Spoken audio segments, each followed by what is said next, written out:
तो 11.2 का question number 1 देख लीजिए। दर्शाइए कि दिक् कोजाएं दी गई है। पहली रेखा की दिक् कोजाएं है, ये दूसरी रेखा की है और ये तीसरी रेखा की है। वाली तीन रेखाएं परस्पर लंबवत हैं। तो देखिए दिक् कोजाओं के बारे में आप अच्छे तरीके से जानते हैं। कोई भी सदिश है उसकी दिशा में आप इकाई सदिश निकाल लीजिए। इकाई सदिश में जो आई जे के कोएफिशिएंट होते हैं वही क्या होती हैं, दिक् कोजाएं होती हैं। अच्छा एक चीज ध्यान रखिए, कोई भी सदिश है, ये कोई सदिश है, इसकी दिशा में अगर आप इकाई सदिश निकालेंगे तो उसकी दिशा थोड़ी बदल जाएगी। क्यों भाई? केवल उसका परिमाण जो है वो एक हो जाएगा, दिशा तो वही रहेगी। ऐसे ही ये तीन रेखाएं हैं, इनकी दिक् कोजाएं दी गई। दिक् कोजाएं मतलब है इकाई सदिश की जो कोएफिशिएंट है वो ये है। अगर आप सदिश लिखना चाहें तो ये इसका पहली जो रेखा है इसकी दिक् कोजाएं जो दी गई है इसका इकाई सदिश हो जाएगा 12/13 आई माइनस 3/13 जे माइनस 4/13 के। तो ये वाला सदिश हो जाएगा। दूसरी अगर रेखा चाहे तो ये वाली हो जाएगी, ठीक है, और तीसरी ये हो जाएगी। क्लियर है चीज? अब तुमसे कह क्या रहे हैं, तुमसे कह रहे हैं कि तीनों रेखाएं परस्पर लंबवत हैं।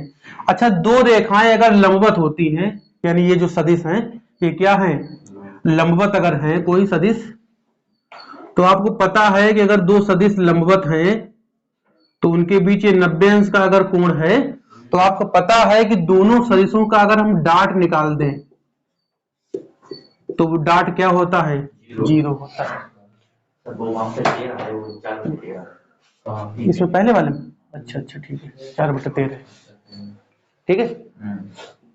तो समझ आप, अगर दो सदिश आपस में लंबवत हैं तो उनका डाट प्रोडक्ट कितना होता है, उनका डाट प्रोडक्ट 0 होता है। और आपको पता है सदिश की दिशा में अगर हम इकाई सदिश निकाल लें, ठीक है, तो अगर कोई दो सदिश है, देखिए आप ध्यान दीजिए, कोई दो सदिश है, एक ये सदिश है और एक ये सदिश है, ठीक है, दोनों दूसरे क्या है, लंबवत है। तो अगर ये दोनों लंबवत है तो इनका अगर हम इकाई सदिश निकाल लें तो वो भी तो लंबवत होंगे, क्योंकि दिशा थोड़ी बदल जाएगी इकाई सदिश से। तो अगर दो सदिश लंबवत हैं तो उनका डाट प्रोडक्ट क्या होता है, 0। और ये जो दिक् कोजाएं होती हैं ये इकाई सदिश के ही तो कोएफिशिएंट होते हैं। तो अगर दो रेखाएं लंबवत हैं तो उनका डाट प्रोडक्ट यानी ये कोसाइन का जो मल्टीपल है वो भी क्या हो जाएगा, टोटल 0 हो जाएगा, ठीक है। L1 L2 M1 M2 N1 N2 ये क्या हो जाएगा, 0। तो अगर दो रेखाएं हमें लंबवत प्रूव करनी है यानी एक दूसरे पर लंब है तो उनका हम गुणा कर दें, उनका ऐड कर दें तो क्या हो जाना चाहिए, 0। ऐसे ही दूसरी और तीसरी अगर लंब है तो दूसरी और तीसरी का 0 होना चाहिए। पहली और तीसरी अगर लंब है तो पहली और तीसरी भी 0 होनी चाहिए। समझ रहे आप? तो भाई देखिए इसे मान ले L1 M1 N1 L2 M2 N2 और L3 M3 N3। तो L1 कितना है, 12/13 M1 minus 3/13 N1 minus 4/13 L2 कितना है, M2 12/13 N2 3/13 L3 M3 minus 4/13 N3 12/13। ये तीनों रेखाओं की दिक् कोजाएं हैं। तो पहली इसे माने ले रहे हैं कि रेखा नंबर 1 है, रेखा नंबर 1 इसे हम माने ले रहे हैं L1 रेखा नंबर 1, लाइन नंबर 1, ठीक है। और ये हो गई हमारी लाइन नंबर 2 और ये हो गया हमारी लाइन नंबर 3, ठीक है। अगर पहली रेखा अगर दूसरी रेखा पर लंब है तो इनकी दिक् कोजाओं का जो गुणा है उसका टोटल 0 होना चाहिए, ठीक है। तो भाई देख लीजिए भाई, अब आप हम देखो इसका L1 L2 M1 M2 और N1 N2, ठीक है, ये निकाल लें। अगर ये 0 आ गया तो L1 जो है लंब होगी किस पर, L2 पर, ठीक है, तो हम निकाल ले रहे हैं, किसका मान निकाल रहे हैं, L1। देखो L1 लंब होगी किस पर, L2 पर। यदि L1 L2 M1 M2 N1 N2 ये टोटल क्या आ जाए, 0 आ जाए। ठीक है, तो भाई देखिए ये दोनों पहली लाइन दूसरी लाइन पर अगर लंब होगी, कब लंब होगी, इसकी गुणा प्लस इसकी गुणा प्लस इसकी गुणा, टोटल क्या आ जाए, 0 आ जाए। तो देख लो भाई 12 गुणे 4, ये देखो तीनों बराबर है। ठीक है, तो 12 गुणे 4 तो कितना हो जाएगा, 12 चौक 48 बटे 13, 13 गुणा हो जाएगी 169। ठीक है, माइनस और प्लस, माइनस 12 36 बटे 169, माइनस और प्लस माइनस 4 12 बटे 169। देखिए कितना हुआ, देखो ये माइनस के दोनों है और ये प्लस का है, तो प्लस का कितना है भाई 48 बटे 169 और माइनस का 36 और माइनस 12 कितना हो गया, माइनस का 48 बटे 169 कितना आ गया, 0 आ गया। इसका मतलब है कि पहली रेखा है दूसरी पर लंब है, अतः L1 जो है वो लंब है किस पर, L2 पर। क्लियर है। इसी प्रकार अब हम दूसरी लाइन प्रूव करेंगे, तीसरी पर लंब है, तो इसके लिए क्या होना चाहिए, इसकी गुणा प्लस इसकी गुणा प्लस इसकी गुणा बराबर 0 होनी चाहिए। तो L2 L3 M2 M3 N2 N3, तो देख लिए भाई L2 L3 M2 M3 और N2 N3, इसका मान देख लीजिए। अब देखो लिख ऐसे लो, ठीक है, सॉल्व अपने इस तरीके से करो, 4 तियां 12 बटे 169 प्लस और माइनस, माइनस 12 तो 48 बटे 169 और प्लस प्लस प्लस 36 बटे 169। ठीक है, तो देखो ये कितना हो जाएगा, 48 बटे 169 और माइनस के 48 बटे 169 क्या हो गया, 0 आ गया। इसका मतलब है दूसरी लाइन है वो तीसरी पर लंब है, अतः L2 जो है वो क्या है, लंब है किस पर, L3 पर। ठीक है, इसी प्रकार दूसरे पहले और तीसरे के लिए देख लीजिए, L1 L3 M1 M3 और N1 N3। ठीक है, देखिए भाई इसका मान 12 तियां 36 बटे 169 प्लस है माइनस है, देखो जरा माइनस में प्लस हो जाएगा, 4 तियां 12 बटे 169 और माइनस और प्लस माइनस 48 बटे 169।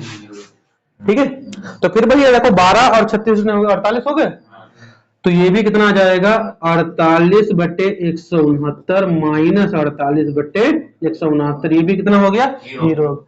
इसका मतलब है जो L1 है वो क्या है, लंब है किस पर, L3 पर। ठीक है, अब देखिए पहली रेखा दूसरी पर लंब है और दूसरी रेखा तीसरी पर लंब है और पहली भी तीसरी पर लंब है। इसका मतलब है तीनों रेखाएं एक दूसरे पर लंब है, कुछ इस तरीका वाला ऐसे वाला सिस्टम, पहली इस पर लंब है, दूसरी इस पर लंब है, तीसरी भी पहली पर लंब है। ठीक है, इसका मतलब है कि अतः तीनों रेखाएं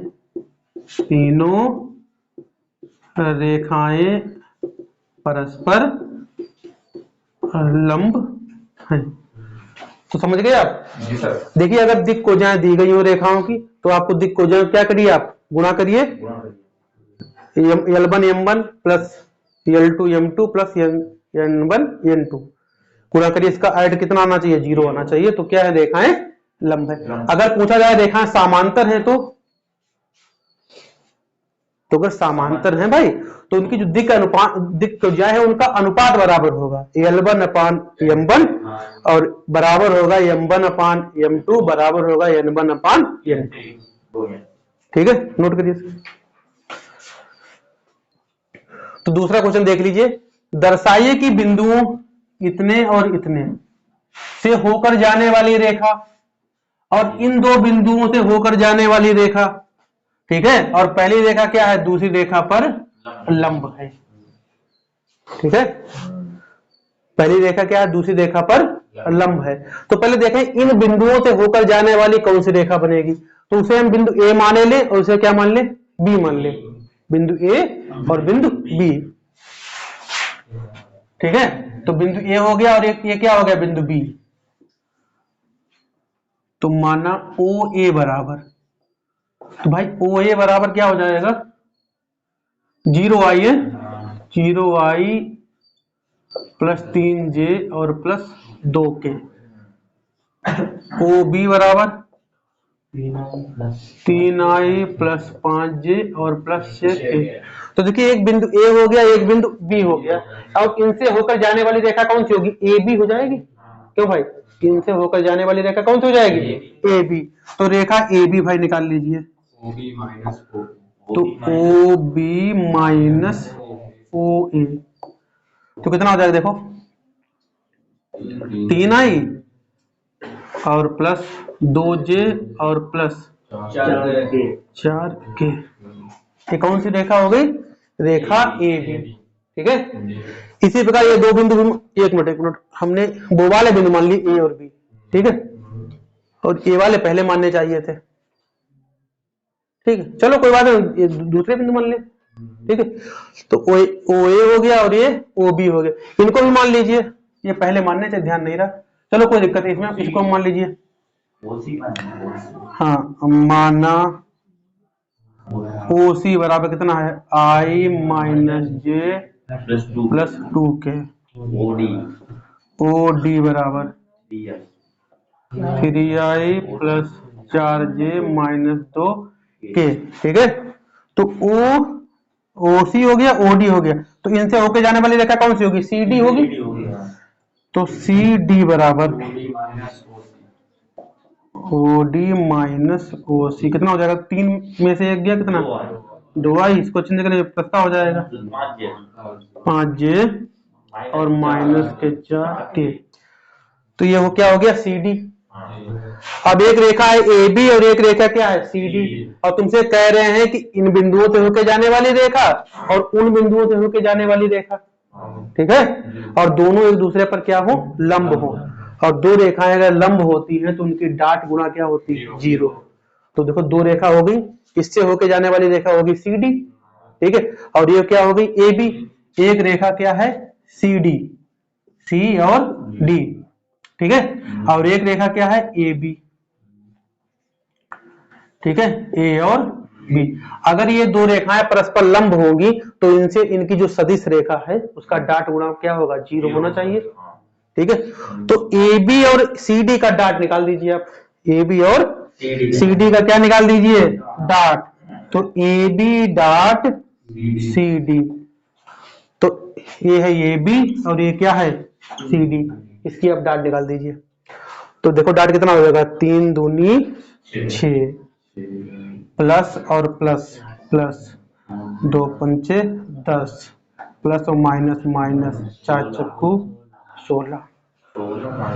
तो भाई कितना हुआ, 6 और 10 16 माइनस 16 बराबर क्या हो गया, 0 हो गया। ठीक है, तो इसका मतलब भैया क्या है कि ए बी और सी डी का जो डाट है वो कितना हो गया, 0 हो गया। इसका मतलब साफ है कि जो ए बी है वो क्या है, लंब है किस पर, सी डी पर। ये तो बताया नहीं बताया। तो एक तो इस तरीके से आपको हमने बताया कि आप उस तरीके से सारा सवाल लगा सकते हैं। एक और दूसरा तरीका देखिए जिससे आपको डाट वगैरह ये सब निकालने की जरूरत नहीं पड़ेगी। ठीक है, इसका दूसरा मेथड है वो भी देख लीजिए। जब भी कभी आपको दिए गए हो कि रेखा दो बिंदुओं से होकर जा रही है, रेखा दो बिंदुओं से होकर जा रही है, तो आप डायरेक्ट उस रेखा के दिक् अनुपात निकाल सकते हैं। आप उस रेखा के दिक् अनुपात निकाल सकते हैं।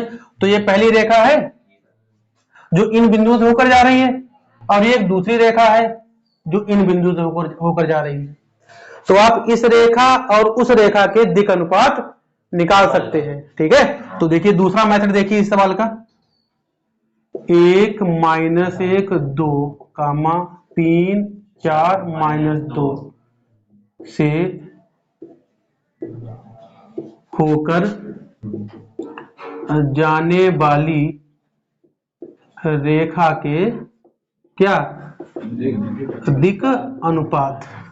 तो दिक् अनुपात बहुत सिंपल तरीके से, इसमें से ये घटा दो, इसमें से ये घटा दो, इसमें से ये घटा दो। ठीक है, तो कितना हो जाएगा, 3 में से 1 घटा दो। ठीक है, 4 में से ये वाला घटाओगे तो कैसा हो जाएगा, प्लस का 1 हो जाएगा। इसमें से ये घटा दो, -2 -2, तो कितने हो जाएंगे, 3 में से 1 गया 2 कामा 5 कामा -4, ये हो गए दिक् अनुपात। ठीक है, इसी प्रकार इन्हें आप हम इसे लिख लो A1 A2 और A3। तो A1 बराबर 2, A2 बराबर 5 और A1 A2 A3, या A1 B1 C1 लिख लो आप। A1, हाँ ये सही है, A1 B1 और C1 बराबर कितना हो गया, -4। इसी प्रकार उन दो बिंदुओं से होकर जाने वाली रेखा के दिक् अनुपात निकाल लीजिए आप, 0 3 और 2 कामा 3 5 और 6 से होकर जाने वाली रेखा के दिक् अनुपात। तो देखिए 3 में से 1 गया, 3 माइनस 0, 5 माइनस 3 और 6 माइनस 2, तो कितने हो जाएंगे, देखो 3 में से 0 गया 3, 5 में से 3 गए 2 और 6 में से 2 गए 4। तो ये हो गया भाई A2 बराबर 3, B2 बराबर 2 और C2 बराबर 4। ठीक है, और आपको पता है कि दो रेखाएं अगर लंब है तो उनके दिक् अनुपातों की जो गुणा होगी, उसका जो संगत गुणा होगी, उसका जोड़ कितना हो जाएगा, 0 हो जाएगा। तो आप मान निकाल लीजिए A1 A2 plus B1 B2 plus C1 C2। तो A1 A2 plus B1 B2 plus C1 C2, इसका मान निकाल लीजिए भाई। देखो 2 तियां 6, 2 तियां 6 हो गई, प्लस 5 दूनी 10 और माइनस और प्लस -4 चक्कू 16, तब भी देखो वही आ रहा है टोटल। इसका मतलब है कि दोनों रेखाएं कैसी हैं, लंब है।